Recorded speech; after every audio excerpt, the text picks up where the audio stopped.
Hello, everybody, and welcome to episode 61 of the Shadow Cult podcast. I know. 61? Yes. 61. He didn't pass Spanish. No, I did not. And I don't ever intend on it either. As the teacher in Beavis and Butthead says, the only Spanish I know is what I learned at Taco Bell. Oh. And I can't even get that right. Anyway, so yeah, episode 61. So yeah, once again, it's the triple threat, myself, Scott, and James. Don't know when Walter's ever going to get to come back because work's being a bitch to him. Work is being a bitch. Mm-hmm. Yeah. But fingers crossed that we'll get him back soon. Yeah, we love you, man. Damn it, we miss your... That wasn't a jackass, that was my son, Bruce. That's right. So, but for tonight's episode, we are talking about, in my opinion, one of the more underrated Attitude Era shows during the time, and that's WWF Fully Loaded 2000, the last Fully Loaded pay-per-view they ever did. Then again, this was only the third one they did, but still, I thought overall Fully Loaded shows were pretty good for the most part. It's like, why'd they have to do away with it? I know why. Invasion had to happen. Because they did advertise Fully Loaded 2001 during King of the Ring 01, and then, it's Invasion. It's Invasion, yeah. But, time to talk numbers and stuff about Fully Loaded 2000. So, it took place at the Reunion Arena in Dallas, Texas, with an attendance of 16,504, Livegate $788,410, pay-per-view buys $420,000. Compared to Fully Loaded 1999, attendance was only lower by 101 people. Very close. Mm. So, just by 101 people, the attendance for this one was lower than 99. Livegate and pay-per-view buys, however, were higher than 1999. Oh, double-checking stuff? Oh, you're fine. Yeah, I just had to volume up on here. Sorry about that. That's okay. And then compared to the rest of the shows of WWF in 2000, attendance 5th lowest with No Way Out as the lowest. Livegate 6th highest with WrestleMania 16 as the highest. Pay-per-view buys tied for the 2nd lowest with Judgment Day, with shockingly Survivor Series the lowest at 400,000 buys. But still, when you look at all the pay-per-view buys throughout the whole year, it was insane, so it's not really that big of a problem. So business-wise for Fully Loaded 2000, pretty solid. You know, despite the attendance being 101 people, less than the year before, but still Livegate and pay-per-view buys doing fantastic. Business-wise, the show did great. Now, the show itself, this show's a tale of two halves. You had an up and down first half, a fucking fantastic second half. With a triple main event. AKA no main event, essentially. We could go on. One match can go on last, brother. Yeah. But with all that said, let's talk about the matches. So we kick things off with a 6-person mixed tag team match. We have Tess, Albert, and Trish Stratus versus Team Extreme, the Hardy Boys, and Lita.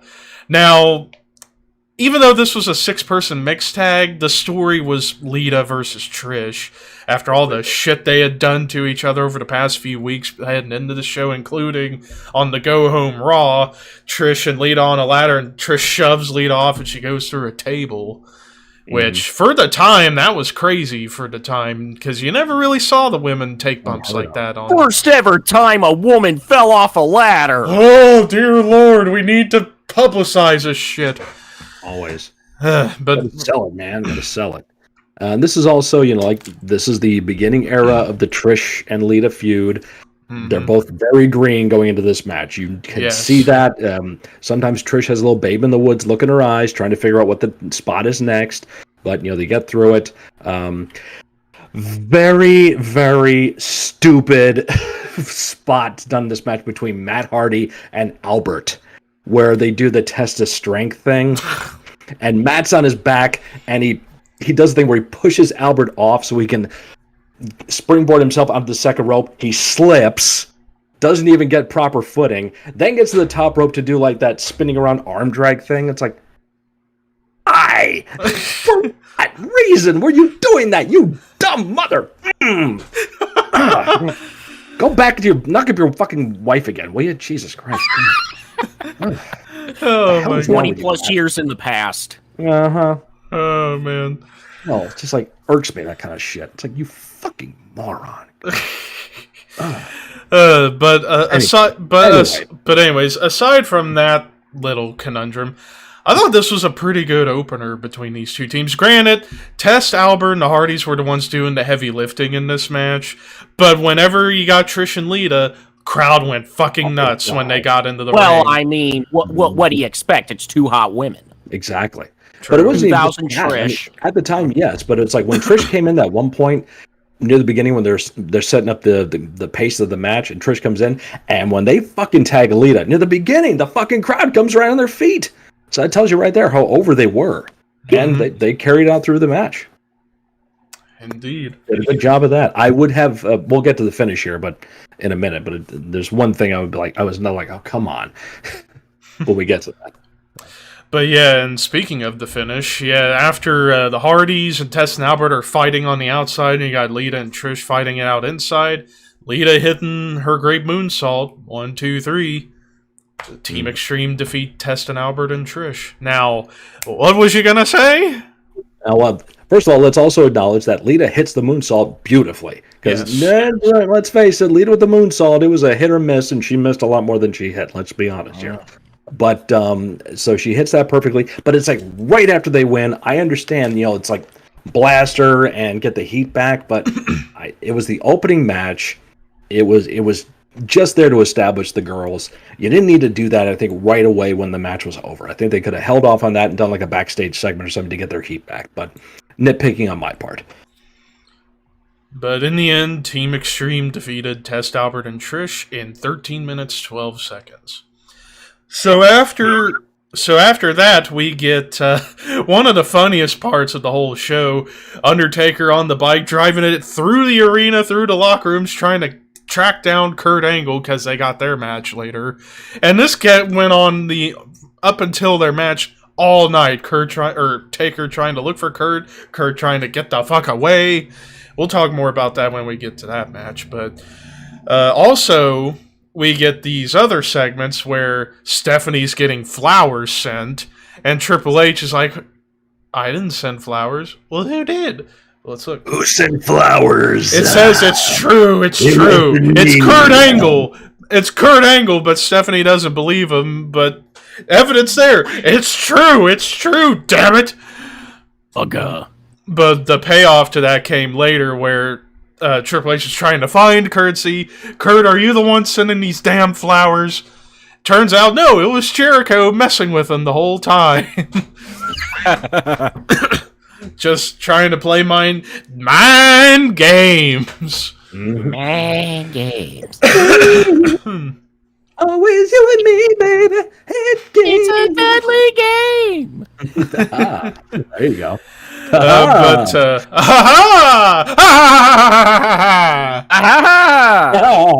Adrian Pinky.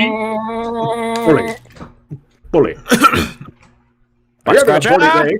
I'm having a bully day. Butt scratcher. Are you having a bully day? Is everybody having a bully day? Bully.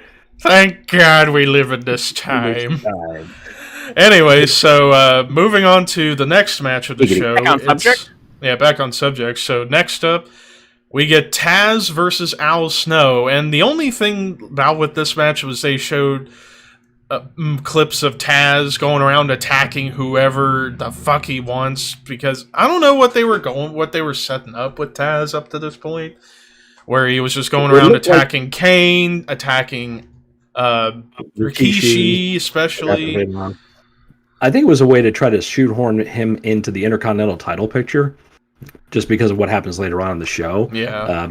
Yeah. It never came to fruition, which sucks, because he probably could have been a great hand in the IC title run. If he was healthier, yeah. That too. Yeah. He had the bicep surgery at that point? Did he just have that? Yeah, so I mean, and he just the nagging neck injury that he's had for years. When Scorpio dropping on his head in Florida. Yep. Mm-hmm. But this match, it was just, It's there. I mean, this is if this match happened like a year or two before, this could have been really good. But it's funny, if you ever saw the original Al Snow shoot interview from RF Video, there's an independent match with the Tasmaniac versus Al Snow, and it's a straight up indie match. It is me and my friends would watch that match and make notes when we were first getting into business. Like, okay, you do this first, then you do that, and you do that. 7 Deadly Steps, bad move. But it was amazing to think about that when I'm watching this match. Like, oh fuck, man! It's like so many years later. It was like 4 years later that these guys are wrestling each other on a WWF pay-per-view at the time. Loved it. Yeah. But in the end, Taz defeated Al Snow by submission in 5 minutes 20 seconds with the Taz mission. Mm-hmm. That's right.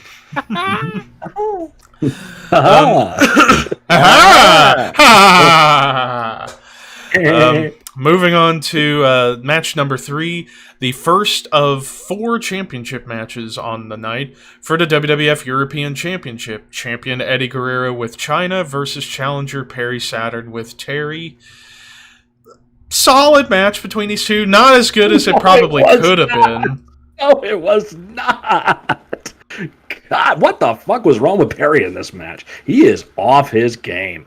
I'm sorry. It is just not that solid, in my opinion. It was like, there's like several points like, what is Perry doing?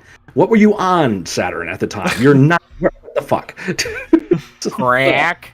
Yeah, probably. What the fuck? Yeah, the Iron Sheik is in the back. Government came and took my baby.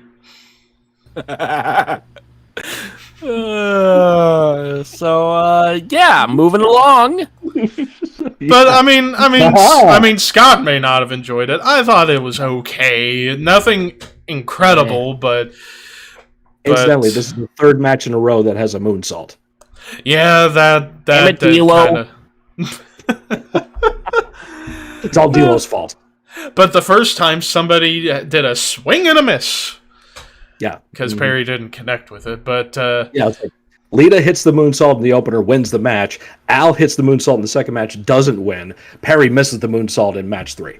Yeah. It's like the declining effectiveness of the moonsault. Protect your fucking move. Mm-hmm. Damn it.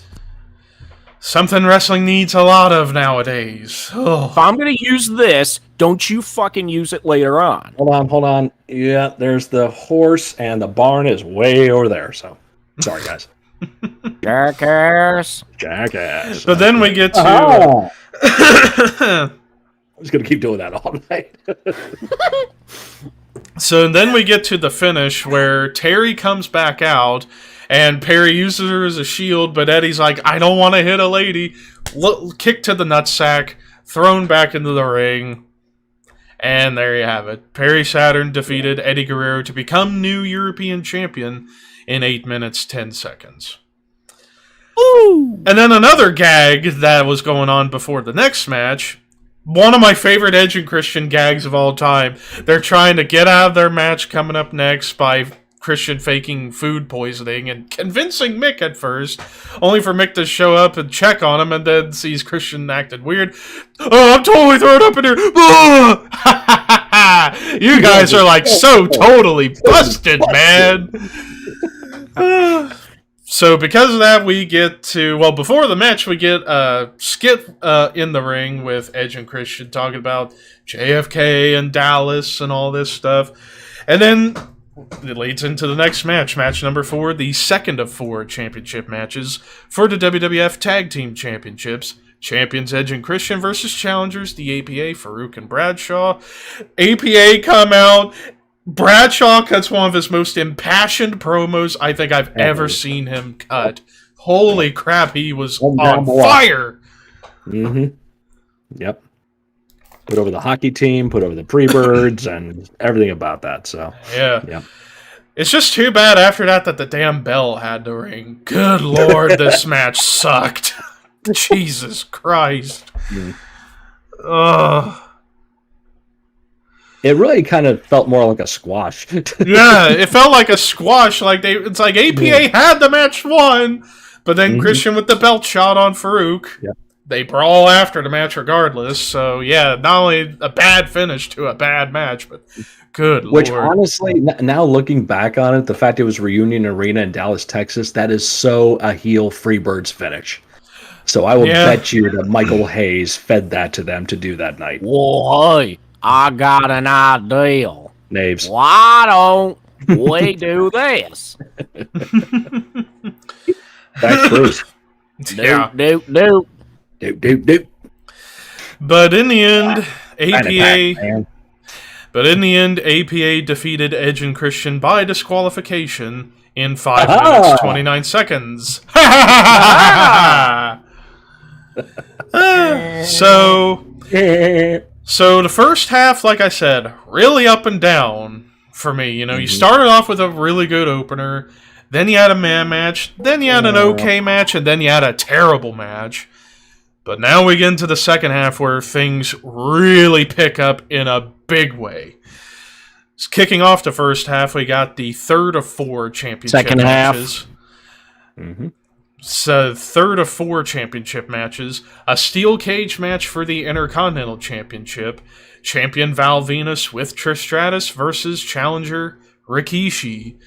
And while the build-up to this match was a bit weird, it was all resorting around Rikishi giving Trish the stink face, and that's how we get this feud. But regardless of all that, holy shit, this was a great cage match. One of the most underrated cage matches ever. Ever. With one of the more underrated cage match moments. The collab with Rikishi going up to the top of the cage, and kudos to Val for taking this spot, because if it were me, I would have said, hell no. But Val's a lot tougher than me, so there you go. Oh my god, just wow. Like, you have to have the trust here, because, Quiche was 400 pounds, jumping from the top of the cage, yeah, legit 15 feet above the ground. Anything could have gone wrong. Yep. That's 0%. 400 pounds going that quick. It has to be a 0% chance of any kind of error. Gravity is undefeated, brother. Always is. Yep. And I totally forgot. That tells you how old I'm getting. I totally forgot Val and Trish were ever together in that capacity. I totally forgot about that. This only lasted, I think, if I remember right, just a few months. I think after SummerSlam, that was it. The thing I remember the most is Trish is the one who lost the belt from Val during the mixed tag at SummerSlam when Chyna won the belt. Gotcha. Chyna pinned Trish. There you go. That's all I remember from it. Yep. His T-Dog Trish. Forget about T-Dog Trish. This was when Val was using new music as well. Yeah, I think this was the first show he had the new music. This was the second time you saw him with short hair. You saw him with the short hair on the prior SmackDown. Yeah, it's the porn star thing gimmick is being leveled away. Starting to go away gradually. Yeah. Eventually, you're going to see Right to Censor Val, the Ice Cream Man Val, and then you're going to see Sean Morley, and all that stuff. So, yeah, that's all going to happen eventually. Yeah. But like I said, kudos to Val for taking that spot. And then afterwards you see... during the match, Trish gets involved by slamming the door in Rikishi's face, and then out came Lita, whipped her to shreds with that belt to get revenge for how post-match in the opener happened, where Trish and TNA got their heat back. And Lita needed to get her heat back on Trish, and she got it. Chased her all the way to the back for the rest of the match to continue. But, yeah, after the big splash, we get the finish where Rikishi's about ready to leave through the door. Out comes Taz. Camera to the face. Oh, Jesus Christ. He's got another chokehold for you. Stupid daddy. If they were wise, they would listen to me. Oh man, but but yeah, Taz shows up, hits Rikishi in the face with the camera. He fucking jobs to that cable. He can't get untangled from that fucking wire. When he goes to leave, he's trying to do his freaking, power walk away, and that fucking wire keeps tripping him up. You see him, they cut to him, and he like rips the damn thing off, and it's still on. He's trying to get away. Orbit. But yeah, after the camera shot, Val, one hand, 1, 2, 3. Val Venus retains the Intercontinental Championship, defeating Rikishi in 14 minutes, 10 seconds. Mm-hmm. Now we move into the next match, where we get the first of 3 main events. Triple main event. Sunday. Put it back. Mole. But up next, it's Undertaker versus Kurt Angle, and this was one of the funniest build-ups to a match up to this point. Kurt trying to apologize for accidentally ruining Taker's motorcycle with milk. Tries to. How about the scooter? Say, my bad. Yes. Yeah. Classic fucking stuff, man. That tells you how much of an impact that did have at the time. Yeah. So then we get this match. It was decent. This was easily the... It was good. It was good. Easily the worst match these two had against each other, but still a decent to good match. Mm-hmm. I don't know why. Whenever I look back at American Badass Taker from Judgment Day 01 through post Survivors, or Judgment Day 2000 through post Survivor Series 01, really there was only one match I could really give a crap about, and that was Mania 17 with Triple H. Like most of the matches he had during this point, average at best, and I just don't know why. I don't know if it's just his opponents weren't giving it their all, or he was still recuperating from injuries, or poor health. Who the fuck knows? Well, I mean, Taker was a little bigger at this point in time. He was about 340, 350, even though they still marked him at 320. He's on wife number 2 or 3 at the time, and there's business going on behind the scenes. Who knows how many phone calls he's getting from WCW that he's not answering? Because he'd never leave. He would never leave. But, that's happening. There's new faces in the locker room. Kurt is still relatively new at this point. He's only been just won King of the Ring, right? So it's like he's working with him because they're really putting like Kurt up there, up there in style. Mm-hmm. That's what I love about this triple main event is they're taking 3 new guys and putting them with 3 established guys. Yes, sir. Yeah. Mm-hmm. Trying to help build them up and who eventually have a triple threat. Or already did at this point. I don't remember the timeline. The Euro Continental. Yeah, that was Benoit, at Jericho, and Angle. That was in Mania in April. So it's just a few months earlier. 3 months earlier, yep. Yeah. But yeah, and in the end, Undertaker defeated Kurt Angle in 7 minutes, 34 seconds. And I guarantee to you that if the social media was around at that point, people would have said, "Oh, they buried Kurt." A month later, he's in the WWF title match. So it's probably all over RSPW or whatever at the time because there was social media or it's like if Twitter minuscule. Yep. How dare they bury Kurt Angle and Chris Jericho and Chris Benoit? Spoiler alert. Yep. Yeah, the Burning Hammer was out there at the time. And another really fucking rank-ass, low-class fucking website was Declaration of Independence. They had some of the nastiest, message boards I'd ever seen. They were throwing, tons of fucking bullshit rumors on there at the time. And it made me think of it watching that opening tag match because there was I'd take it back to this time frame. It's 2000 now. Mm-hmm. And the internet is still relatively young. There's no social media, no Facebook, Twitter, and all that stuff. Dial-up era. This was dial-up era. Exactly. Modem time. That whole shit. You couldn't pick up the phone off the wall because you would interrupt the internet signal. So I had to phone up. That's what we're dealing with back then, folks. We've come a long way in short time. Yeah. But the decorators was so ridiculous with the stuff they would put up there. There was like they would make up shit worse than they do nowadays. Omega, which was the promotion that the Hardys had, that Shane Helms was in, and Shannon Moore, and Joey Abs, and all these guys. Yeah. Oh, there was constant orgies happening in the locker room at Omega shows, and there was bisexuality happening everywhere. And I'm legit, this was on this fucking website. People just making this stupid shit up. That's just a minor thing that would be on there. That stuff's still around today. Still around today, where people hear those stories. Mm-hmm.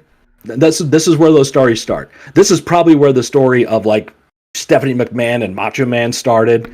You know, because it's like just those urban legends that carry on for years and years. Yeah, it just reminded me of that, watching that match. Like, holy shit, how fucking retarded people are. Yeah.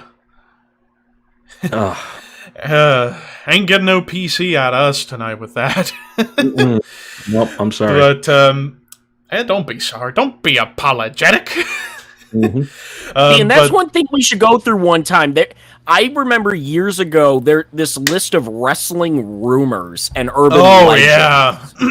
I think Raven and Honky Tonk Man. Yes. They read through that entire list. Yep. It's like, that may be true. That's bullshit. That's total bullshit. That's real true. Yeah. If it's Bruce, it's true.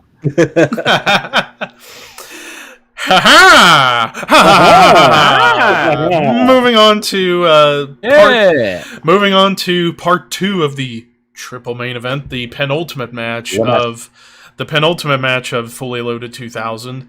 Last man standing match, Triple H with Stephanie versus Chris Jericho. Who's going forever come to be the last man standing. Okay. Yeah. But I love the build up to this match. He'd be singing along, so I'm just saying. Yeah. I know. But I love the build up to this match, you know.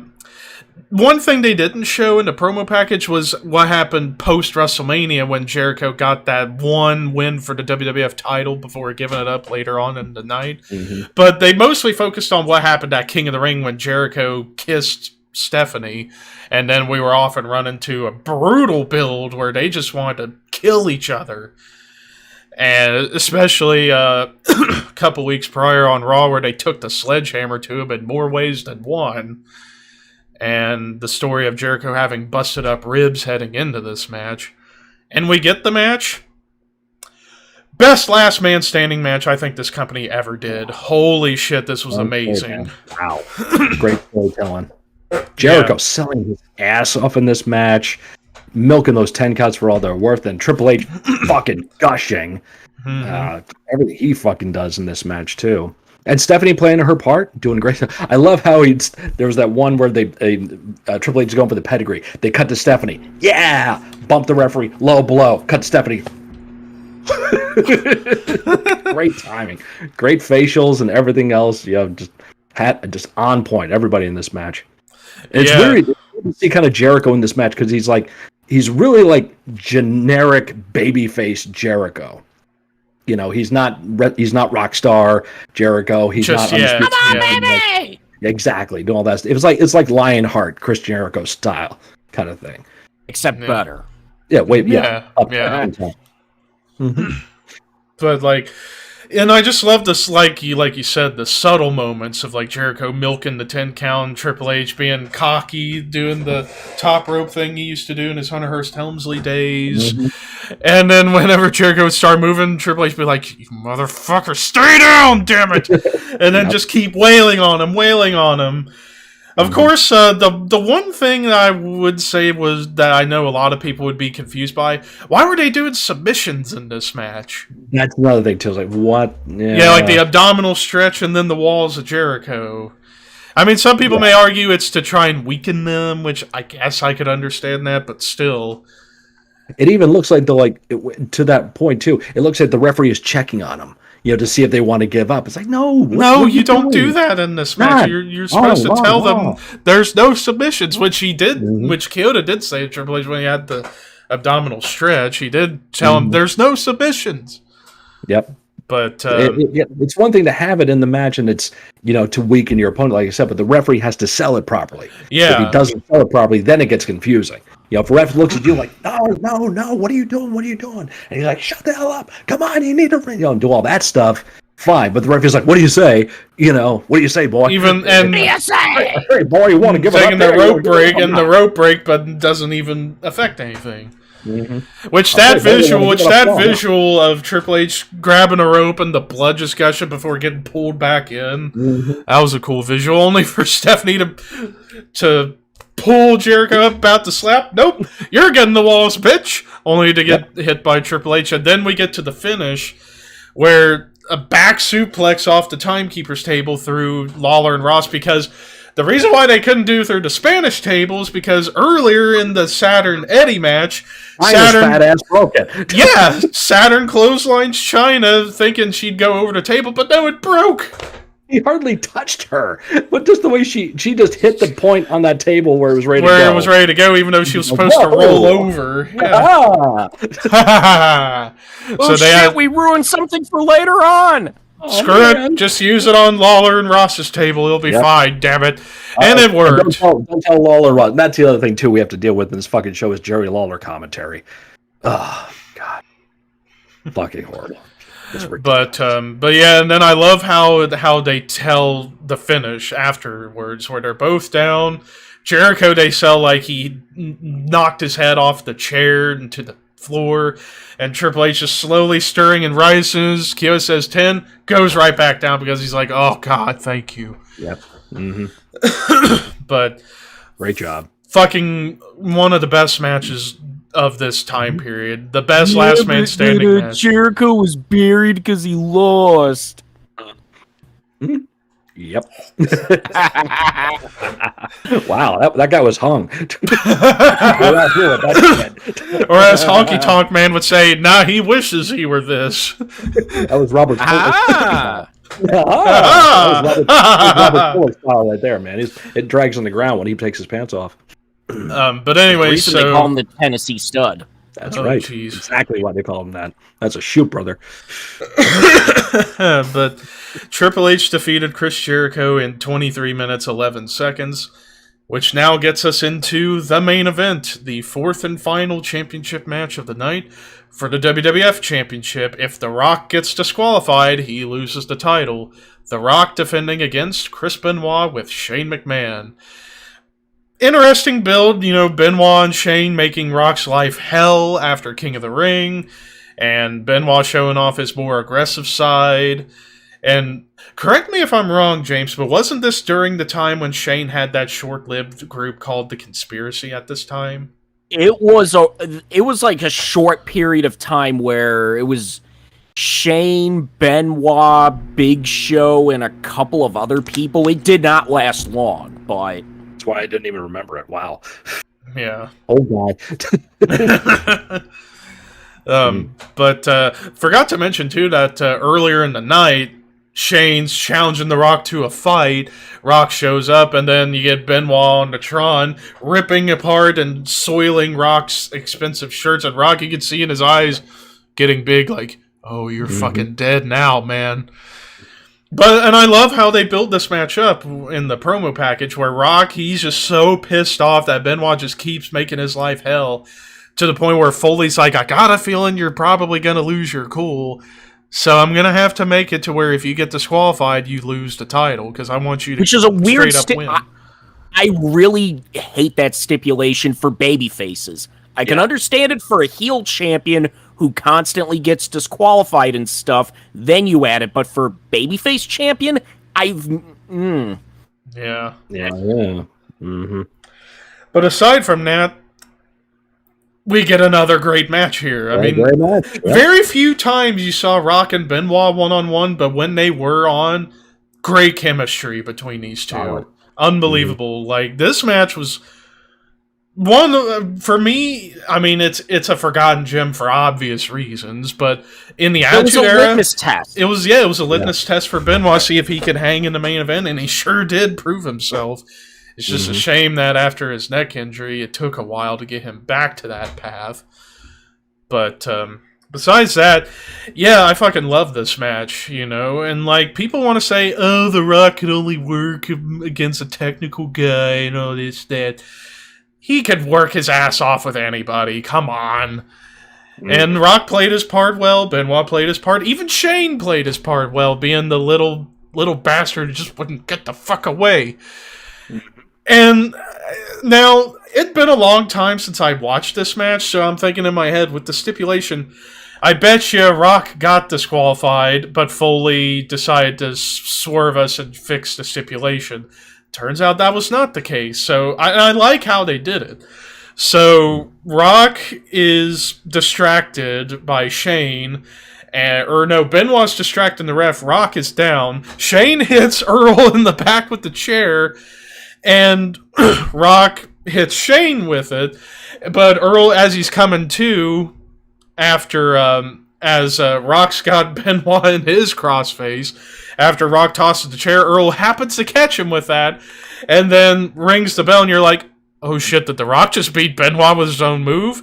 Nope. Winner by disqualification and new WWF champion, Chris Benoit! And the crowd was like, and The Rock's like, and the crowd was furious. You saw garbage getting thrown.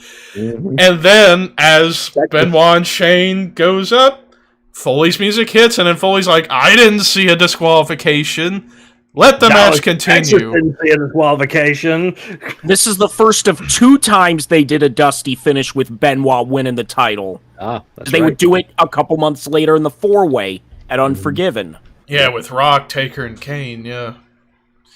But I liked how they did it, and it was logical, you know, because it's like Foley saw through it, Rock didn't use the chair on Earl. So it was perfect, and then we get the continuation.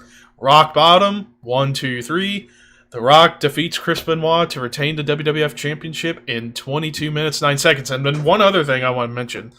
Whenever you saw the DQ thing happen and the people were throwing garbage, that is what WWE, now that they got crowds back, hopefully, and the key word is hopefully, they'll have learned how to play up to the crowd and work the crowd. Because they worked that crowd so beautifully. You know, with after Benoit getting the win, quote-unquote, by DQ, and the fans were so pissed, then you have Foley come out to save the day, thank you! And The Rock wins, and the crowd goes home happy. That's how you work a crowd, WWE. Remember that. Well, that's wrestling in general. Yeah. Nobody knows how to work a crowd. He's mad, isn't he, folks? Nobody knows how to work a crowd nowadays. No. So with that said, all in all, despite a bumpy first half, you end off with a fantastic second half. So overall, Fully Loaded 2000, very damn good show. Yep. For sure. Really, really good show. Because after all, you start off with a really good opening 6-person mixed tag. You had a great cage match for the IC title. Good Taker-Kurt match. And back-to-back amazing matches with Last Man Standing and the WWF title match. So, should you check out Fully Loaded 2000? Hell yes. Although, one more thing before we get into the remainder of the show. I find it interesting, they had Stone Cold on the promotional poster for the show, but he wasn't even there for, an appearance. Then again, the same thing happened with Armageddon the year prior with Taker on the poster, and he wasn't even there. But the Vengeance the year after with Triple H on the poster. You would see that shit all the time. Mm-hmm. Well, they make those ahead of time. Several months in advance. The poster for Vengeance 2002 had Austin on it. Yeah. Mm-hmm. Yeah. So now on to favorite, least favorite, and sleeper match of the night. I'm going to give... And the shocker. For me, favorite, I gotta give it to Last Man Standing by a notch because, I mean, the best Last Man Standing match the company ever did. They've had many great ones, but to me, nothing will top this one, no matter how hard they try. Least favorite, tag title match, easily. Sleeper, I'm gonna give it to the cage match because I feel a lot of people forget about that match, and it sucks because, man, them two, Val and Rikishi, put on a hell of a show. Shocker, I'm going to give it to those opening 6-person mixed tag, because it's like they did their job very well. It was a really good match, and the crowd going nuts for Lita and Trish getting their shit in. So I'm going to go with that. Scat? Almost light in line with you. Favorite match was definitely the Last Man Standing. Just an incredible matchup overall. My least favorite was Perry and Eddie. There was something wrong in that match. Things were not clicking as far as I could see, so not a fan of it. Sleeper match for me was the main event, Rock and Benoit, because you don't hear about it very much anymore for obvious reasons. We mentioned that earlier, so it's definitely one that people should go back and check out. And the shocker for me was the steel cage match. I forgot how great that match was. So, yeah. James? Favorite was the Last Man Standing. Least favorite tag, Sleeper cage, shocker, the opening 6-person tag. We finally aligned on something. But push job endeavor for this week. Push job endeavor. Oh, this is going to be fun. Your push job endeavor is, in the context of this show and the time frame, Rikishi, Benoit, Jericho. Oh, jeez.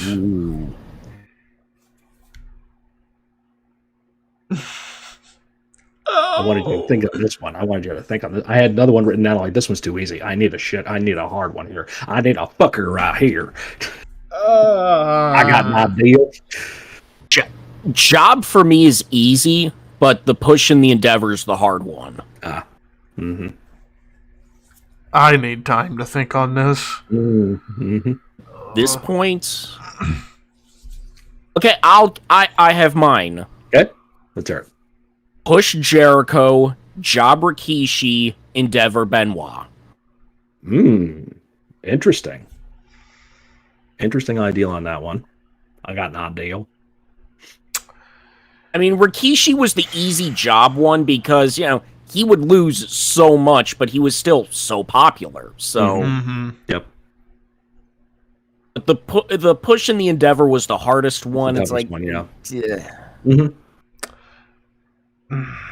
know what? I'm gonna say the same thing. Because, Rikishi, he can recover from jobbing.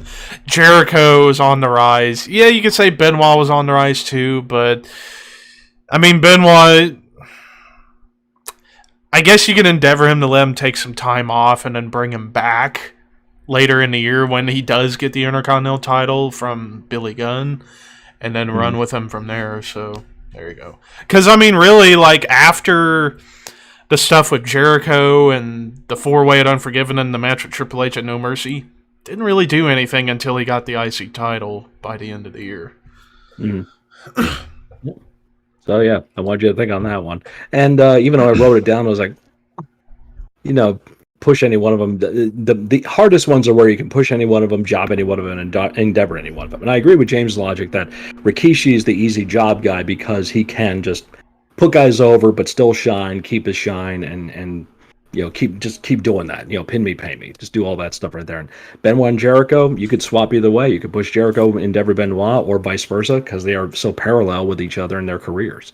So, in this case, I would probably actually push Benoit and endeavor Jericho, because there's plenty of other places for Jericho to go. He can go to Japan. He can go to Mexico. Still WCW at this time. Still ECW at this time.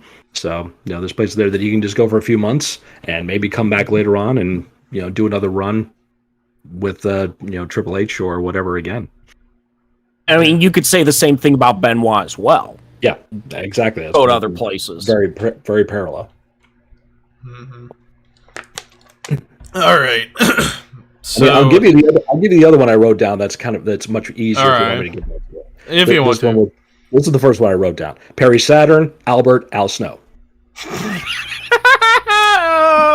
Push. I would go Push Albert, Job Snow, Endeavor Perry.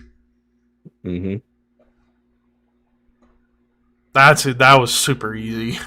That's why. So there you go.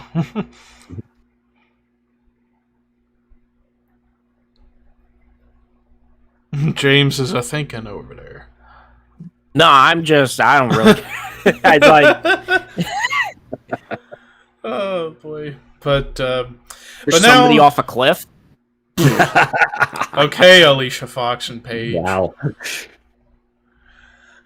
So now we're gonna hang out with you guys for the rest of the night. So Some questions. questions. Any questions in the comments section? We got Money in the Bank tomorrow night, so Yes, I will be doing my review for that. Ha And actually, speaking of Money in the Bank, how about we go ahead and give out our quick predictions for it? Because I completely forgot to do my prediction video. People are gonna win, people are gonna lose, and everybody's gonna bitch online. Yeah. Oh, and let's talk about the fucking hypocrisy of the SmackDown in the wrestling world out there. Because what have people just been bitching up a storm at Vince McMahon for all this time? What's the first thing that happens on SmackDown? Vince comes out and the crowd goes fucking nuts for him. Yes. So, internet wrestling community. Yeah. Vince is the devil and needs to go away. And did you see his workout video? Yeah. 75 years old, holy And he's still shit. ripped. Uh-huh. Even though he looked. I even wish though I could be that strong at 75. Wish I could be that strong now. Yeah. Yeah. The motherfucker don't stop. He don't stop. No. You can't stop The Rock. You can't stop Vince either. So we got 7 matches, 6 for the main card. We do got a pre-show match. It's the SmackDown Tag Team match, the Mysterios versus Usos. I say, I don't want to have to take the belts off the Mysterios so quickly, but Give it to the Usos. Why but not? I would give it to the Usos to build up that group within them and Roman. If it wasn't a pre-show match, I'd say yes, swap it. But because it's pre-show, I First think pay-per-view in front of a full crowd in. well, technically it's technically pre-pay-per-view match. So I mean, what makes it important in that case to switch a title on a pre-pay-per-view match? Do it on TV for a legit rating or whatever. Fine, or do it on the pay-per-view. But I don't see the point of switching titles in a pre-match like that. That's just me. But it's like you're not gonna have the Usos lose clean if they lose. No. So You're gonna have to do some sort of bullshit finish. DQ Because if finish, you do a whatever. clean finish, where do you go from there? Mm-hmm. Now for the 6 main card shows, Raw Tag Title match, AJ Styles and Omos versus the Viking Raiders.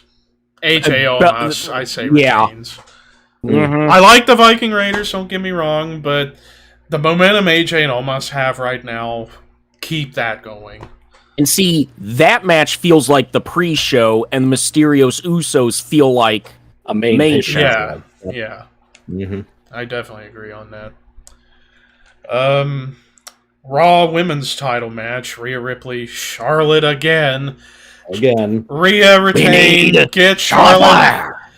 Rhea retained, just keep Charlotte away from the belt for a while, please. Let Rhea have her run and work with different people. Please. Well, whoever wins here is going to lose it to Becky, so does it really matter? The dreaded inside cradle will rear its ugly head once again. Now to the 2 world title matches. WWE Championship match, Bobby Lashley versus Kofi Kingston. Lashley. Bobby's going to squash Kofi. Yeah.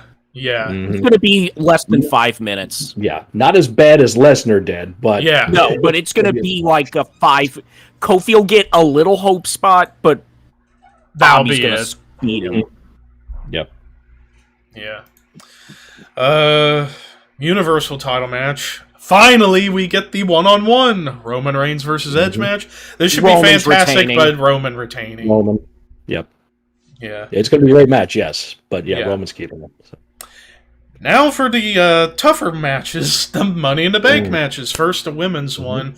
So we have Asuka, Naomi, Alexa Bliss, Nikki Ash, Liv Morgan, Zelina Vega, Natalia, and Tamina. I say Liv. I'm thinking between Liv or Nikki, but I'm gonna lean towards Liv. Thinking Liv, a wild card would be Naomi, and I say that because they could always turn her heel and put her with Roman and the Usos. Yeah, since she's and have them have all the belts. Yeah, that would give them all the belts. That would be cool. Don't think it's out of the realm of possibility that they could do that. Yeah. Really, what's Naomi got for her going as a babyface right now? Nothing. When in doubt, heel them out. And now on to the toughest match, considering one guy that should have been in the fucking match, but he's not. So the men's Money in the Bank match, we got Ricochet, John Morrison, Matt Riddle, Drew McIntyre, Big E, Kevin Owens, The King, Shinsuke Nakamura, and Seth Rollins. I would have had Cesaro in over Rollins, but that's just me. Too. Whatever. But since Cesaro isn't in the match, I really don't know who to go for here. This is a tough one. You can make an argument for almost everybody. Yeah, Ricochet to give him a rebrand, Morrison to give him something good to do while Miz is out. Now, okay, whoever they put it on, they better have a fucking plan with them. Because the last few years, they have not had a fucking plan for whoever won Money in the Bank. Going back to 2017, when Corbin had it, he lost it. Then Strowman had it and then lost it. Brock won it and then cashed it and then lost the belt. And then Otis won it and then Miz won it. And so they better have a plan. They better have a plan for whomever. Someone way better. Yeah. Anybody other than Drew. And it's not a knock on Drew, but Drew needs to be out of the title picture. Yeah, Drew doesn't need it. Owens doesn't need it. Seth doesn't need it. Yeah, I think out of everybody, Seth is the big one that doesn't need it. Yeah, Finn doesn't need it. And I forgot who else is in there, but the only name that comes to mind for me is Big E. Yeah, because they were trying to get Big E up there. Or as a surprise, Ponytail Brock comes in and repeat of 2019. I would not be shocked if that happened. Or Goldberg's surprise comes out and beats up everybody and grabs the briefcase. Oh God! Now that you say that, I feel like that's what's actually going to happen. Good God. Okay, on the subject of Goldberg, he's losing to Bobby at SummerSlam. Yes. Yeah. Spoiler alert. He only has 2 matches a year. He's already had one. They're not keeping the title off of TV for 9 months. No. So, get over it. Yeah. I mean, if I were to go realistically, I'm torn between Big E or Nakamura here. Because now with Nakamura starting to get back up there, this could be a great opportunity to get him back up into the title picture. Then again, you could say the same for Big E to move him up the card. I mean, you could have put it on Owens, even though he doesn't necessarily need it. He doesn't need it. Matt Riddle would be a wild. That'd be a wild card. Yeah, totally. Yeah. Because you could have Goldberg win the belt and Riddle beat Goldberg. There you go. There you go. Now you're talking. Hey, bro. No, it looks like they're going to. I've heard that it seems like it's going to be more almost an AJ against RK Bro at SummerSlam. Yeah. So. I guess if I'm going to go with a solid down the line pick, I'm going to go Nakamura. Yeah, I'm going Big E because I see him going that after Bobby. Yeah. Yeah, not after Roman, after Bobby. So. Because there's a history there. Bobby's already wrestled Xavier, lost to Xavier. He's going to kill Kofi tomorrow night. So there's going to be some kind of retribution to be had. And if he could, just booking idea. Retribution, you say? Retribution, sir. Fuck Retribution. Shit ass storyline. It could have been something like the XWF. It could have been something. Uh-huh. Knockout, DQ finish. Keep the belt. I would rather give myself 1 million fucking belt shots than see Retribution ever again. But yeah, the reason I say the whole Cesaro thing, it's like, just pull the trigger on the guy, please. Okay. Well, maybe this is like a temporary. Go ahead. If he's not going to win the briefcase, why have him in the match? Going to devalue him. And you don't need to put a title on somebody to make them a main eventer, people. Okay? Just because they're champion, you don't have to be the guy with the belt on to be a top name in the company. Okay? You can be a guy that works with them. You can be a guy that has a lot of focus on them. That makes you a top guy. Okay? You want to have the title on him? Okay. But you don't need to have that to be a top contender, to be a top player.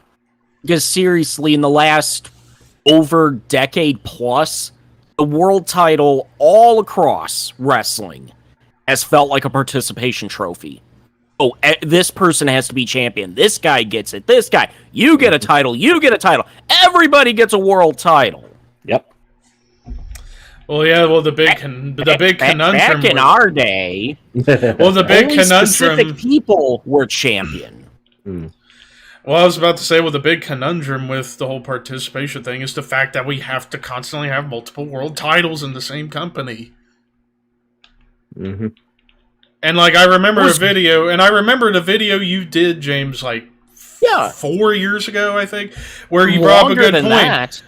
4 or 5 years ago, something like that. Yeah. Where he was talking about how whenever, during that period from TLC 2013 up until the new brand split, that was great. You know, you had legit champions like Brock, Cena, Orton, Bryan, you know, Rollins. All the Shield guys. Mm-hmm. Yeah, Ambrose, Roman, they all felt like true champions, whereas now where you have 2 titles, it's like, okay, it's just basically, we'll give it to somebody and all this and that. It's like right now, Roman is the real champion, yes, and Bobby is the...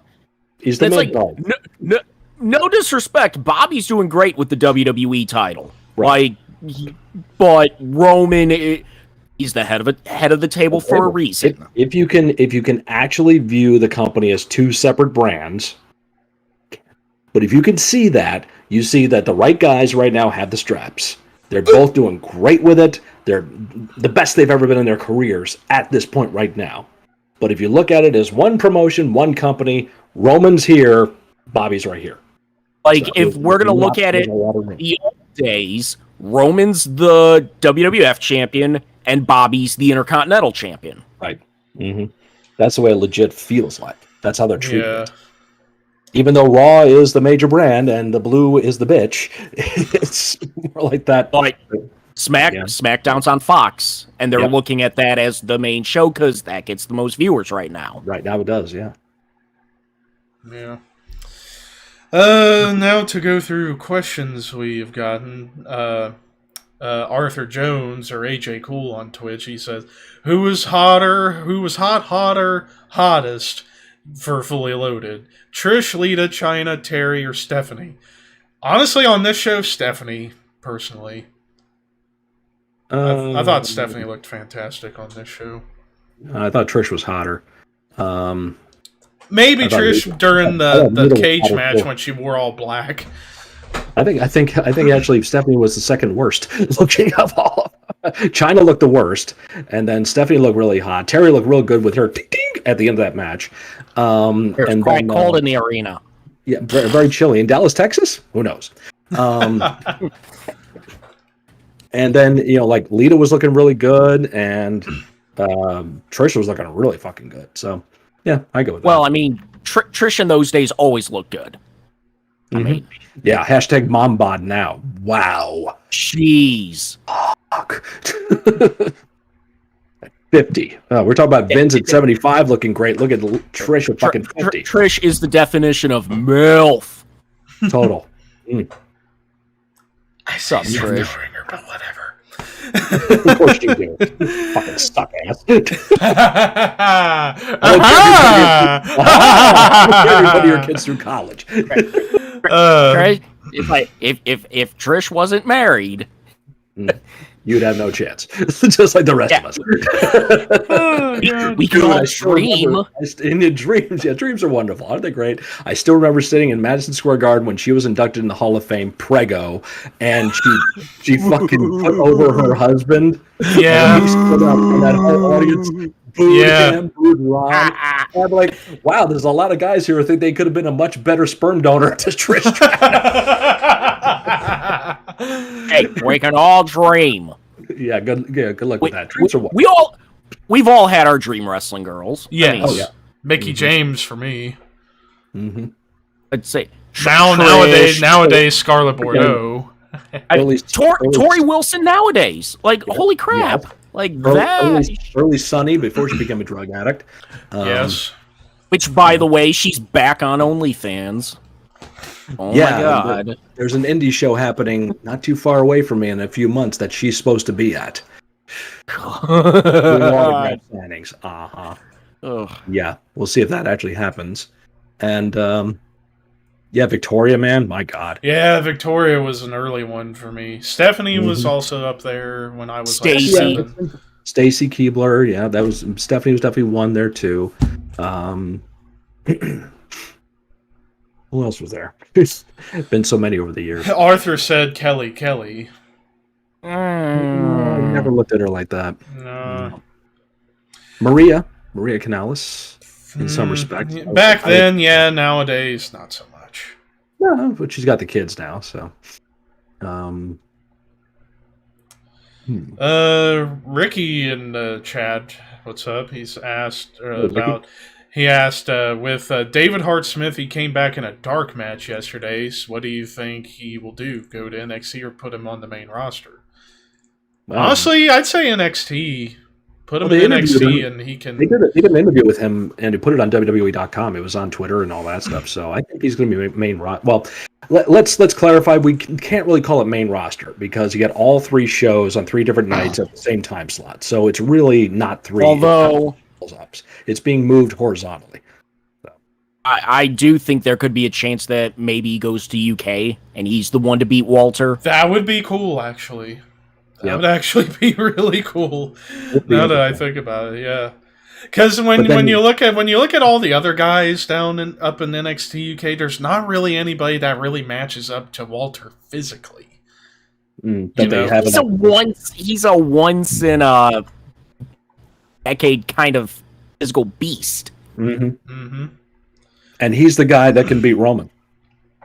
He's the guy I think Walter? That legit could look like Walter's the guy, not our Walter, the guy. Yeah. Well, I mean, our Walter could maybe, because it's a work, guys.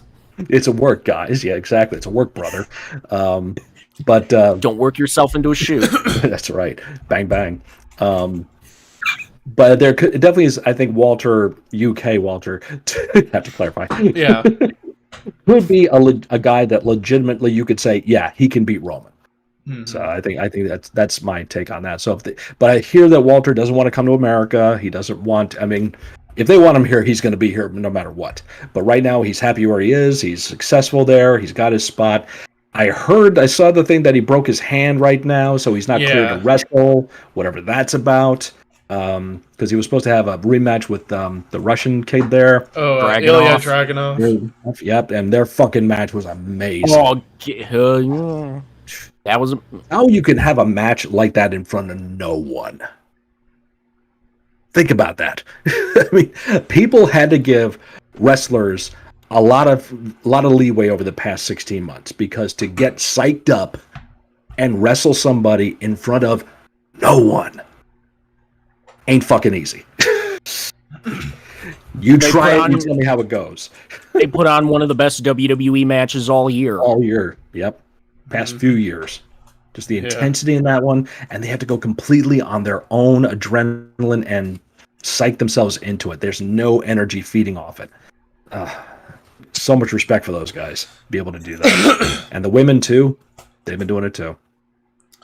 Really just respect all in all to everybody for doing what they've been doing the last year and a half. And putting up with all the shit they've had to.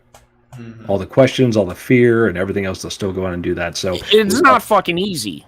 No. I mean, it's not easy to begin with. Then try take out that one big X factor that makes the business so great. Have fun. Yeah. Finn Balor comes to SmackDown. That's a change. Harry Smith, of course, had that match there. Shinsuke's back to the old babyface music, and the crowd was singing along. I'm digging, what's his name there? Boogs? Yeah. Yeah. I keep forgetting his name. That's the shortened versions of his name. It was a lot longer when he was in NXT. But I'm digging him. Just make sure that fucking guitar's in tune, dude. Rick Boggs. Rick Boggs. Yeah. Boggs. Honestly, crowd don't care. No. They just hear it, the music. Yeah, it's just my ear. I can pick that stuff out. Broke Baron Corbin could be something. The lone wolf, as I heard, LOAN, the lone wolf, as I heard someone say online. That's good. Spare change. Spare change. Dance. Anybody want to dance? That would be a new back to 4 or 5 years ago when we saw those portrayed by SpongeBob things. That'd be perfect for Squidward, where you could have Corbin. I could be a cowboy or a spaceman, and then spare change. I don't know why the fuck they're doing this. You're not going to make a babyface out of Corbin. No. It's really ridiculous. Even if you turn him babyface, I'll still boo the motherfucker because I don't like Corbin at all. He's the right heel. He needs to be a heel. He doesn't mind being a heel, which you need more people to do. But he's in the right spot. Why they're doing that shit's stupid. But whatever. It was great to see there was a clip on Twitter of somebody videotaping after SmackDown went off the air. Kevin Owens, Big E, Cesaro, Shinsuke, Balor, Boggs, and a bunch of people, Balor too, all in the ring, celebrating with the audience, getting to see them there, and Big E on the mic, putting over Houston, and legit love and energy going out to everybody, saying oh my God, we missed you so much. Oh, and you know what else they didn't do? They didn't put down any other companies. Yeah. A novel concept that is. And AEW, they're so bad, and we've got real passion here. Eddie Kingston, shut the fuck up, dude. Yeah. Fuck Eddie Kingston. You should fucking know better. I don't care if you're working or not, dude. You should fucking know better. Yeah. Russell asked earlier, what did he think of the new move by Edge with the chair? Oh, just taking that piece off and doing that crossface with it? Yeah. That's cool. That was a cool spot. Nothing new. We've seen stuff like that in the past. Fucking, still, to me, nothing in terms of, looking at it being ouchie, that fucking hurts. Then when Cena used the ring ropes in the STF on Rusev. Although, I always feel a little weird still seeing the crossface being used. Yeah. Yeah, because of Benoit. Especially right after the thing happened and Shawn and Triple H are using the crossface. What the fuck, guys? Yeah, it's a little that. We had some guys do that in the Independents. They'd lock the crossface after the whole thing went down with Benoit. They'd use the crossface. Whole crowd would look at them. And in the move, they're going, too soon! Wow. It's that's one of those things. I'm shocked that's not on the you don't use that. Yeah. Slapping the leg can't do that, but go ahead, use a crossface.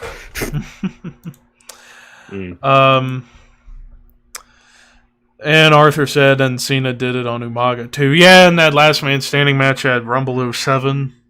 Yeah, fucking dude, that's great match. I can't believe next year's 15 years since that show. Mm-hmm. It doesn't even feel like that long. No, hell no.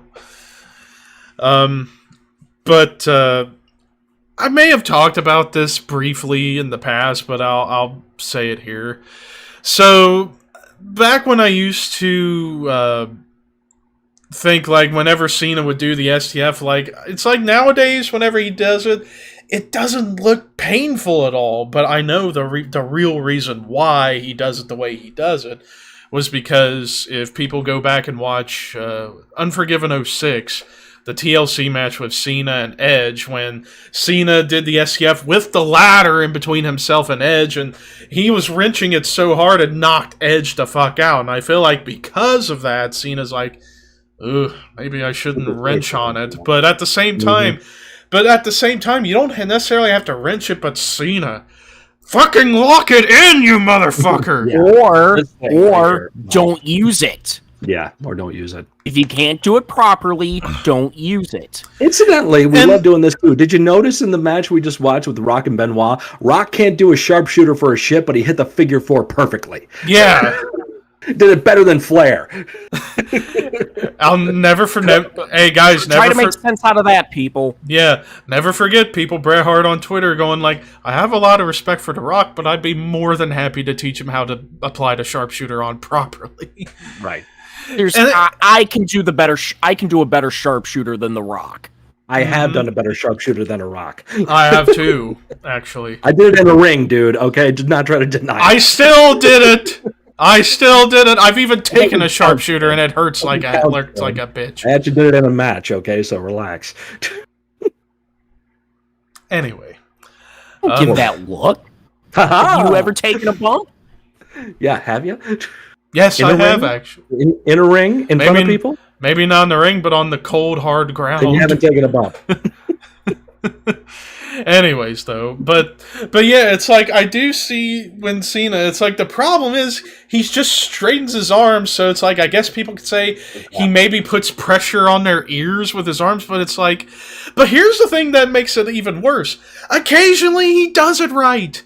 Like he did it, like I said, a bunch of times to Rusev. Like I said with the ring rips, that looked incredibly painful. It's like that is how the hold should be applied. Distort the face, make it look like it hurts. But instead, all the guys have to worry about is having their temple squeezed by Cena's big-ass arms. And it's like, just lock it in, you motherfucker! Ah, damn it! But... What the fuck was that? Give me a quarter pounder, damn it! Double cheese and extra mayo and extra onion. Get it deep fried! Moron. What? You forgot your mayonnaise. Thanks, motherfucker! Look at him. Disgusting. Sickening. I hate Krabby Patties. Oh, God. I gotta have a Krabby Patty now! I gotta have more! Why? Am I gonna die? No! You'll go to your thighs, and then you blow up. Yeah, I remember my first Krabby Patty. Speaking of that, well, I do mean to go further off topic now, but I remember I watched YouTube poop. One of them like crazy over the top gay spinge bill videos where Squidward goes, instead of it being the Krabby Patty vault, it's a dildo vault. And Squidward sees it and goes, holy shit! And I love how they edited it in where it made it sound like he literally did say shit. And SpongeBob's with that, you like dicks, don't you, Squidward? It was so fucking over the top. Wow. But then again, YouTube poops are meant to be over the top. If you don't like it, if you get it, Indian strap, YouTube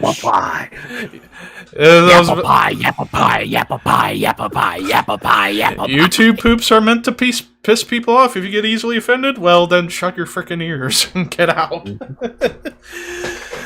have the choice not to watch it. Russell said, "My dad thinks the abominable stretch looks like it feels good." What? The abominable stretch? Like the abominable man? It's... I cannot read tonight. Abdominable stretch. Indomitable. God damn it. You guys have infected me. Abdominal stretch. Not our fault. There we go. Not our fault. Everything's your fault. Hooked on phonics, kid. More like hooked on Chronics. My buddy Chronics, shout out to you, buddy. Put him ching. But yeah. We need to get back, and we need to get him back on this show at some point. It's been since we did Mania 17. The abdominal stretch, if done properly, is actually quite good for a stretch on the back. It actually is, if done well. So yeah. You got to make sure you're communicating with your partner. You got to give them a little office there when you got them in the hold, and you got to grab the ropes to make sure when you grab the ropes, you get in the little office. They can really sell it really good. Yeah. I did see someone get put in a Boston Crab, and the minute they got turned over, farted. Oh, did see that? I've seen that. See guys fart on bumps too. That's kind of fun. I was in a match where a kid shit his pants. That did happen. Yeah, not happy about that, but it did happen. Yes. I'm trying to remember. There so many stories about wrestlers shitting themselves during matches. Austin in South Africa wrestling Yokozuna, and I would never forget it explaining it on Hot Ones. Yeah. CM Punk did that. Andre probably did. Andre did. Yep. Fart shit his pants the whole 9. Oh God! Ask Jake Roberts. Ask Jake Roberts. Yeah, he had to work Andre for a long tour, and he says, "Yeah, and Andre's sitting on my arm, and I feel this vibration." I'm like, "The hell could that be?" Doing? And the referee comes over. What are you doing? I'm farting. Oh my God! He's farting on him, and then comes back 20 seconds later. Now why are you laughing? I'm still farting. Giants fart for like 30, 40 seconds. It was incredible. And then it looked like my shoulder looked like there was a wine stain on it. I had no idea what that was until it came off. Jeez. Or another infamous example of somebody shitting himself in a match. I think Mojo Rawley described it one time. He wrestled somebody in NXT in his early days in NXT, and he did his finisher on him. And you could, if you pause it, you could see a circular wet spot on the dude's trunks on his butt. And he defends like, "Oh, I was sweating out of my ass." No, you shat yourself. There's not a circular spot that is sweat. That's shit. I saw a match one time. It's one of those old school MSG shows from the mid-'80s. It's Moondog Spot, I think it's Blackjack Mulligan. And during the match, you see a stain right on the ripped-up jean shorts of Moondog Spot, right by his ass. They're like, yeah, something happened. I think they kind of acknowledge it, too, on commentary. I think it's like Gorilla Monsoon and Lord Howard Hayes. They make a little reference to it. I think that that chick referee they had back then, who was supposedly Vince's rat, was in that match, too. Wow. Mm-hmm. I thought ring rat was a banned term. It is a bit. Aha! They are if they're ugly. I'm ugly. Am I ugly? My eyes. Oh my God! Have you ever get a chance to hear Sinister Minister's rat stories? Wow. Oh boy. Speaking of James Mitchell, Canyon, I banged this rat. I have a friend who was there and witnessed it. 2 rats on the bed, bent over, and him doing a little railroad action. One of them wearing the Mortis mask. That's another one. That's another story. And there was the situation where he was doing the deal with the fingers, and he pulled his finger out, and he didn't have his ring on. Oh boy. And he was like, "Oh shit," and everybody popped because he had an audience, of which my friend was in. And he's like, "Honey, I gotta get that back." She turned over, out came the ring. And that's the truth. Oh, sweet Jesus. That's the shit you don't hear about in the business anymore because everyone's playing fucking video games. Todd is God. Todd is God. Todd is God. Todd is God. Oh my Lord. Leatherface. She was the known rat of ECW. Scotty getting caught with Becky Bayless when she was underage. No, he didn't fuck her, but she was in the room with him when the cops came in. Awkward. Bang, bang, Hey, Scotty, you're breathing. Got a busted. Bang, bang. But speaking of James Mitchell, actually the other day at work I showed one of my coworkers when Raven got scalped, and he about puked. He was like, "Geez, was he using? What the hell was he doing? Did he just not know what he was doing, or did he shoot shears?" He didn't know what he was doing. Yeah, he didn't know what he was doing. The shears. I'm gonna shave forward. Yeah, up and hold him upside down. Because there was 2 sets of shears. One looked normal, and one looked like jack-o'-lantern's teeth. I'm quoting, James probably knows the story. I'm quoting from Mitchell. When the match is over, the regular-looking shears are gone. All that's left on the table are those really, really bad shears. And he doesn't know what the fuck he's doing. He's never shaved someone's head before, so he's fucking doing the deal. And he's just playing along, because you can't. They wanted him, as he said in the story, they want him to do the old school, cut it and throw it up in the air, cut it and throw it up in the air, like 80s style. But he's just like, yeah, I'm ripping your head, you motherfucker, and just doing this crazy on him. And he can't see that he's ripping up his fucking skull. And it's not till it's done, the deed is done, when James you see more blood flow coming. He's because he's so in the moment. He's so excited and adrenaline, stuff like that. Like, fucking yeah, get the fucking heat, get the ratings, all that stuff. He goes walking up the aisleway there, and there he sees on the screen Raven's fucking head, and that's where he's like, "Oh shit, I gotta get my ass kicked." And he went back, and he legit was gonna, as he tells the story, he was legit gonna grab Scotty and say, "Come here, give me a shot. I deserve it." Well, he didn't even get a chance to tell him that, because the minute Raven came through the locker room, the curtain, he goes and looks at fucking Mitchell and throws him down, starts cutting a promo on him, and James goes back up to try to apologize, and Raven almost fucking socked him right there, but he pulled it right before. But because he kind of, he's pissed, he's hurt, but Scotty's business, and he knew what kind of business it was going to do. So he was kind of okay with it after the fact. But to be fair, it worked with the story. Yeah, exactly. That's what it's all about. Sometimes. Yeah, the very next week, Raven was so distraught. Yeah, even though Raven's hair was never the same again. No, mm-hmm. No. Nope. Yep. Oh, the wonderful stories of rats. The fat black Catholic lesbian he deemed Abdullah the Butch. That was one. And yes, the chick that they had doing promos with the Mortis mask on, and remember Mortis had that staff. Yeah, that was put in places better said than imagined. Better imagined than said, I should say. But yeah, there was all kinds of stuff happening to that girl. Wow. Mm-hmm. Johnny Swinger, you're an ass. By the way, here's my ass. Just great. It's just great. It's you're never gonna, it's 20 years from now, you're never gonna hear stories like this. No, because people are lame. Mm-hmm. Yeah, people just sit around on podcasts talk about wrestling all the time. Yeah.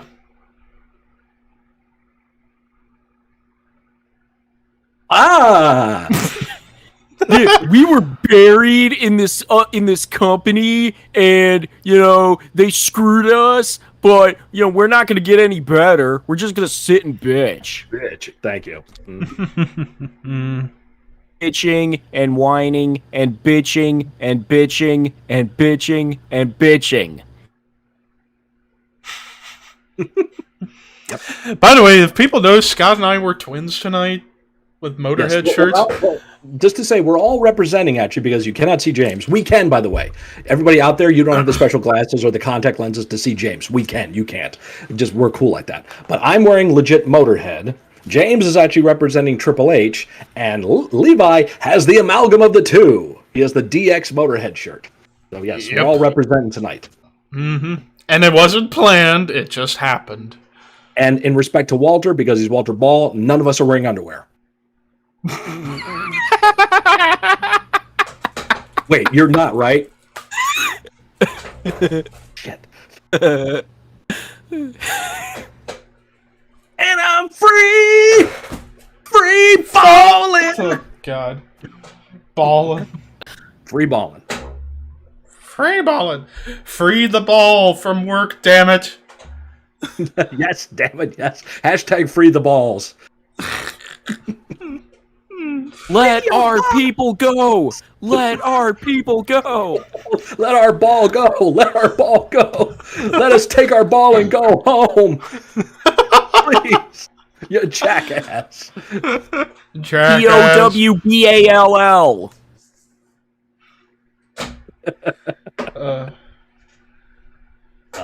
Good Lord. Tremendous.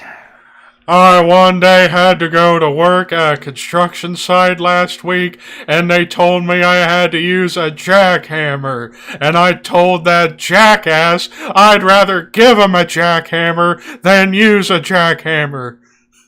Because hell no, I ain't gonna take a jackhammer from you, Bill Goldberg. That was going to be my next line. Good call. Good. Nice. I was going to throw that in there too, but nice. Very well done. Damn, hell yeah. Damn. Clip that, please, if anybody can. I guess it takes one to know one. It was in these hills that Juan Valdez and his trusty burro gather coffee brains every day. Oh, Jesus. Anyways. Yes, anyway, so, figured a good time to remind everybody of what's to come for the next several weeks for the Shadow Cult. So next week... oh, Jesus.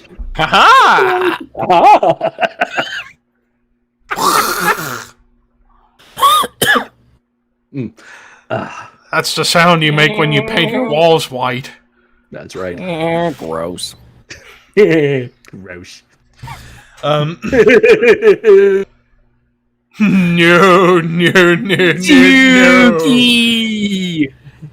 Dookie. We're just making random noises now. We don't even know what's happening anymore. But all the sounds now. Yeah. Which I got my sound finally to work on Twitch. Were you there when that happened? I think last night. Yeah. Our good friend Lament Butterfly stopped in my chat on Twitch when I was jamming out on bass, and she donated some bits to my channel, and I've been fucking struggling with trying to get the sounds to work. I was putting in different sounds when bits would come on. I was using sound alerts, but it would never connect properly. Couldn't get it to work. So I had to go into Slobs, as I found out it's called now, and go into the alert box, Slobs, Streamlabs, OBS, and go into the alert box and actually change and upload sounds to it. Figured that out.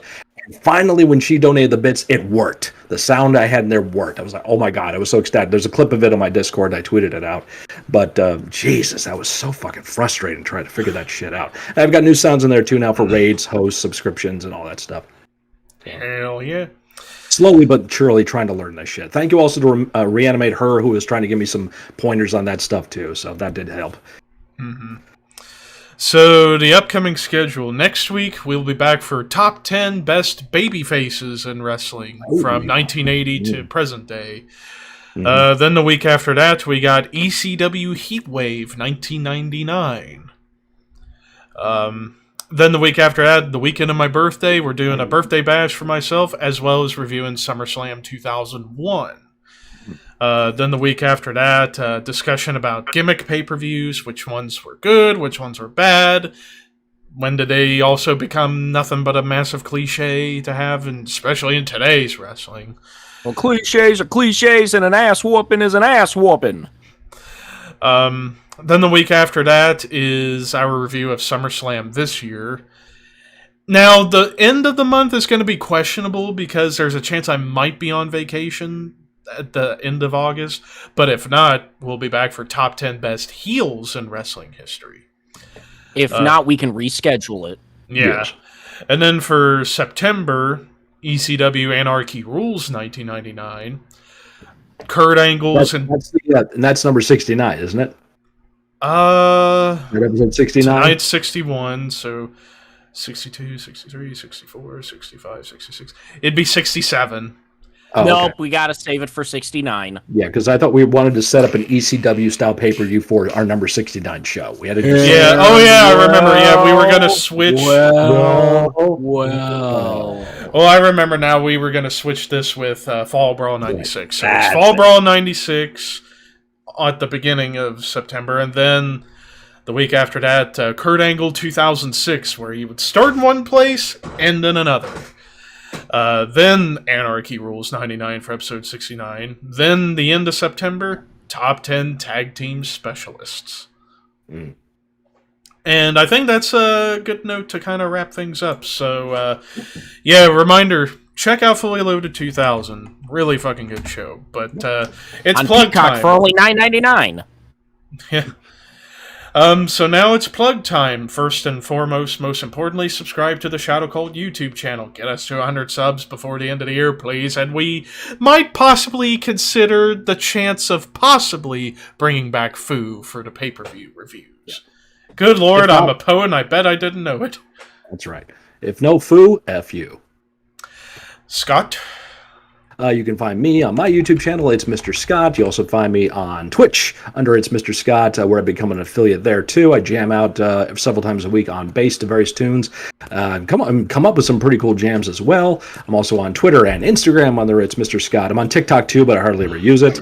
And you find me and my brother Walter on the Necrocasticon Horror Metal podcast, coming at you every Monday night via the Project Entertainment Network with our friends Tom Clark. Happy birthday to Tom today, as a matter of fact. Skip Novak and Dan Roberts, and very happy to announce that the Merkins have dropped their latest parody on the world called Slice Slice Baby, and I was honored to be included in the credits of that video because I did contribute a lyric or two to the song that did finally get made. It was myself and Lament Butterfly, Pixie, on a live chat with Roy Burns and the Merkins, hanging out with their awesome community, everybody throwing ideas out there for possible lyrics to this song. That's how cool the Merkins are. They actually include their community in their content and their productions, so tons of respect for them for allowing me to be a part of that. It was such an honor to do it. And the video's fucking cool as hell, and it's a great song too, so please check that out when you can.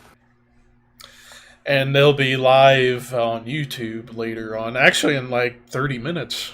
It's like Ghostface. It's Ghostface. I think it's just Ghostface doing prank calls. They've done that before. That sounds like fun.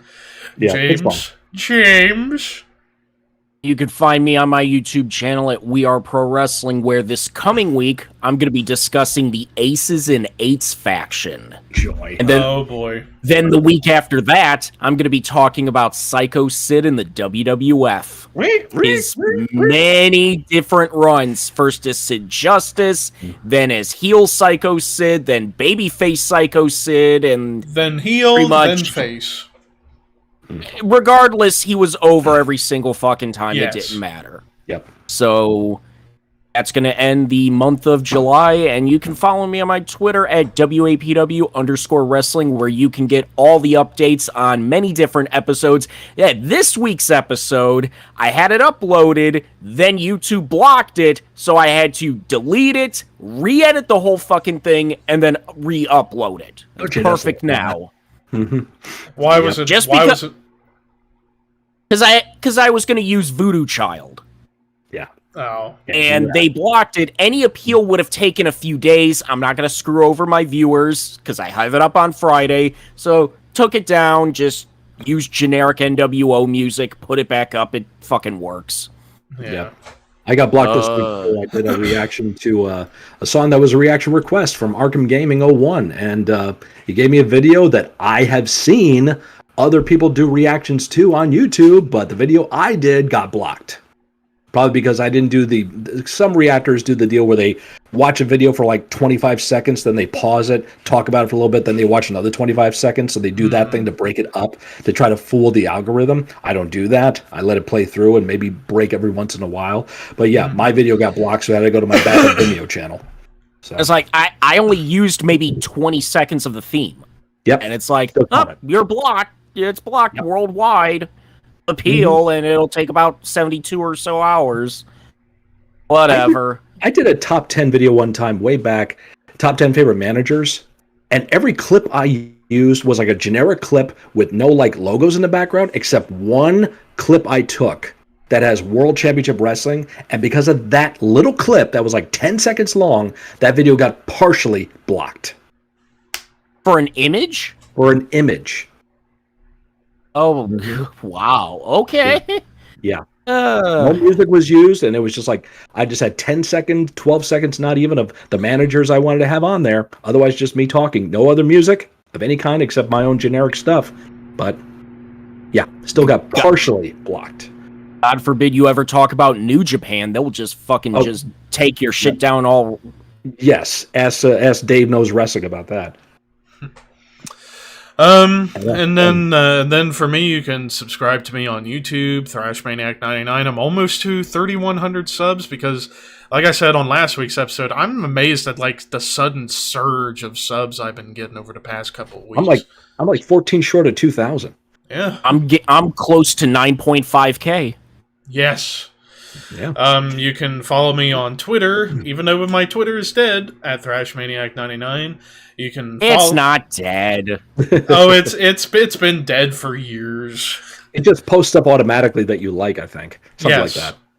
Maybe you'll get an occasional post from your weekly Zev thing, which I just got back to doing last week because I just took a break for a while. And if I go live on Twitch, you share it. You fave stuff from my wife and stuff like that too. So yeah, it's not. It's not dead. It's a joke. It's a joke. I know I'm on it all the time, but it's just dead in terms of like posting actual tweets all the time. I used to 3 years ago. Good Lord, I'd be posting shit every hour. Mostly just goofy shit, but regardless. But yeah, you can follow and or subscribe to my Twitch channel, ThrashManiac99. I'm 41 followers away from 300. And then I finally hit 100 followers on Instagram today. Follow me on Instagram at ThrashManiac_YT, where you see me post my CD collection updates, occasional selfies. But I did, for those who are watching that are metal fans, if you go to my latest post on Instagram, it's a picture of the Horseman Podcast logo. I'm sending out a thing for people to suggest album versus album. Scott and I did this earlier, where you put together 2 metal albums up against each other, and on a future episode of the Horseman Podcast, we'll decide which one we prefer individually. I walked out on one pairing. I couldn't. Yeah. So and see, for this show, we should do that for subjects at some point. Yep. Yeah. We're going to start doing that. So. Yeah. But with all that said, thank you for watching. For those watching on Twitch, since it's Saturday night, it's the tradition. We're going to raid our boy, Mr. Daniel DK. Yes. So give him some love if you haven't already. If you haven't, shame on you. Shame. Damn it. Shame. But we shall see you next week for the top 10 best babyfaces in wrestling. Until then, horns high, and we will see you next week. Jackass.